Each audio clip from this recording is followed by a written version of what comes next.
Dobrý deň, volám sa Barnabáš a v krátkom videu by som vám chcel predstaviť a porozprávať, prečo sme si s manželkou vybrali práve spoločnosť LSH a aké je to žiť v takomto LSH domčeku o rozlohe 107 m².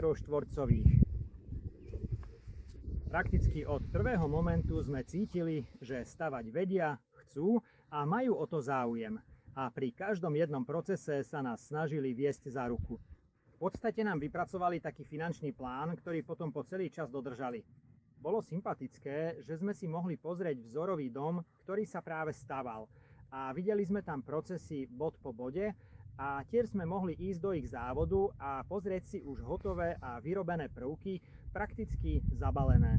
Stavali sme 107 m² veľký dom a prakticky od základov až po koniec to celé viedli a manažovali oni.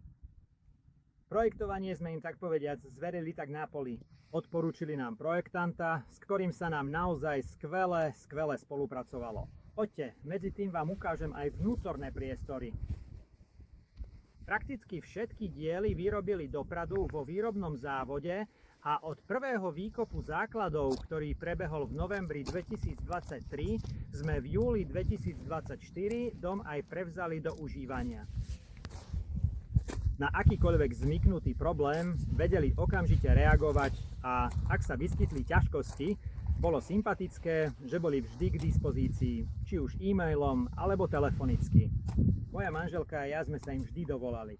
Bolo jedno upršanejšie obdobie, keď sme sa veľmi obávali, či konštrukcia nezatečie, či nenasiakne vodou. Vtedy sme im podľa mňa volali denne, ale za každým zdvihli telefón alebo nám zavolali späť.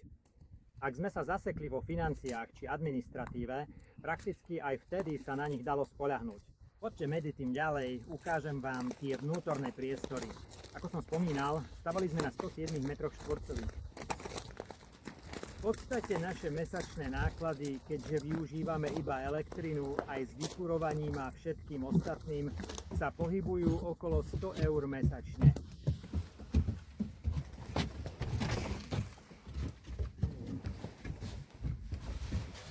Dom nám odovzdali v stave holodom, no aj potom nám ochotne pomáhali, odporúčili maliarov, elektrikárov aj ďalších odborníkov, keď sme ich potrebovali.